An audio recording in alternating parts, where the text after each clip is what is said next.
Good afternoon, everyone. This is Dr. Diggs. Today, we're going to be talking about stat stacking. We're going to be talking about how it works, what type of gear you need to be looking for in the future that's going to be coming out, and of course, what the actual percentages are of the stat stacking right now. Just as a quick reminder, if you are planning on buying Visior, please use my affiliate link, dig.gs/coins. It's the best way to support me without actually directly giving me any money. And without further ado, let's talk about the actual stat stacking tooltip that was provided to us in the game. Because I think it's a little confusing when you look at this and it says that the stats are going to stack within the frame. And then they give you this frame down here, show you kind of all the primary stats, and you're like, yeah, okay, the stats in the frame.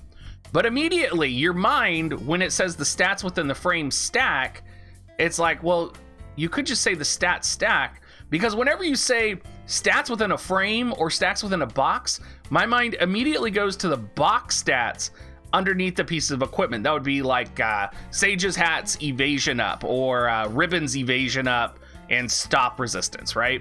That's the type of stuff I think of when I see that it says the stats in the frame stack. So just be aware of that. I think that if I'm making that conclusion, a lot of people might be if they don't read this carefully. It's only the stats that are in your primary stat box on the piece of equipment that will stack. Now, what are the percentages? So what we have here is a percentage list put together by Bismarck on Reddit. And Bismarck has been reaching out to the JP community, trying to put together this chart and testing it. There's a couple things to know about this chart. The first one is that agility is not completed, and it looks like agility is probably more like 20 or 30% for the second equipment slot. And then there's a couple areas in here which either have not been tested because we have a lack of data, or we have an incapability of testing it, right?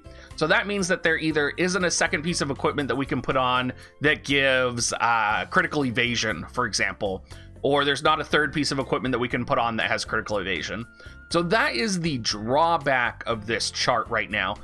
So anything you see here that's not tested either is incapable of being testing right now, or is in the process of finalizing the testing in the JP side or on the global side right now. The most important stats, I think, here are going to be HP, attack, magic, accuracy, and evasion. So you can see the HP goes 100%, 50%, 30%. Attack and magic are very similar here as well.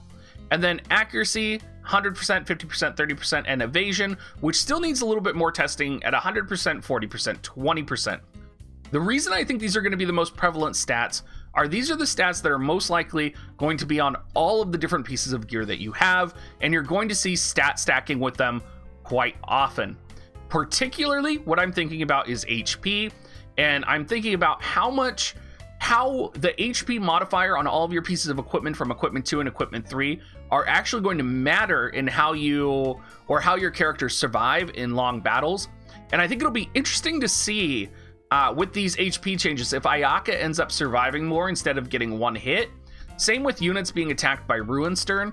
It almost feels like the stat stacking is meant to draw out the game a little bit, which I personally am a little bit excited about. So I think HP is going to be very relevant going forward. We don't have very many pieces of equipment, like dual equipment, that add attack yet. We do have one TMR that does add magic, and that is going to be Rairyu's TMR right now. So you are going to be able to equip Rairyu's TMR and get that 50% magic bonus from it.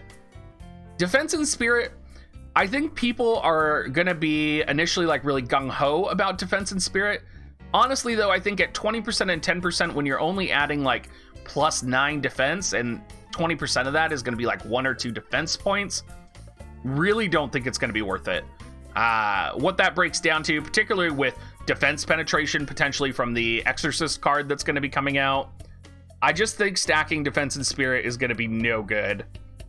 Now, agility, because equipment slot 2 only adds about 20% to 30% right now, I'm also going to say that agility is probably not worth it unless it's like the coup de grace, like that cherry on top. I think unless you're really trying to aim and stack for evasion and you just happen to have another piece of gear with agility on it, it's not going to be worth chasing. Maybe in live PvP you could make some type of an agility build where you are you know, maxing out your agility on your characters because you want to do a certain type of build against someone else.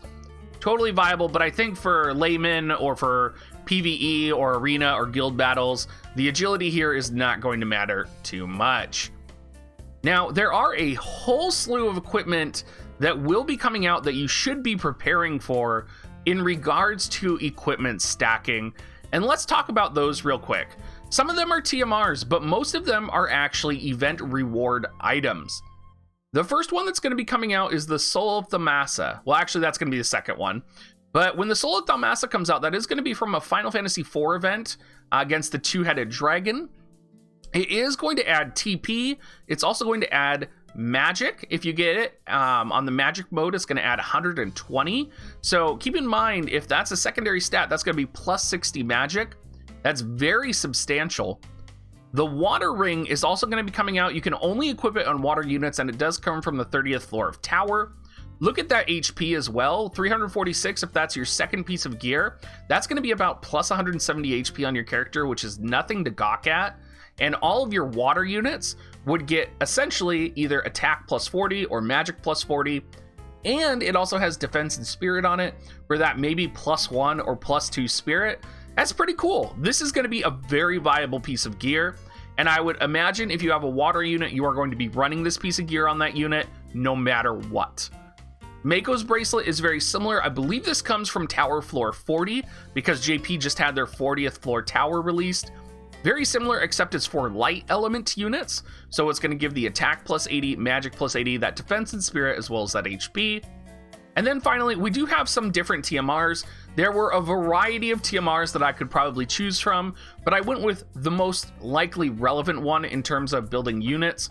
And that's going to be Lardo's TMR, which is going to give HP 348, attack 58, defense 8, and accuracy 10. It's going to give that nice bonus to accuracy, and you're going to get that 50% of attack.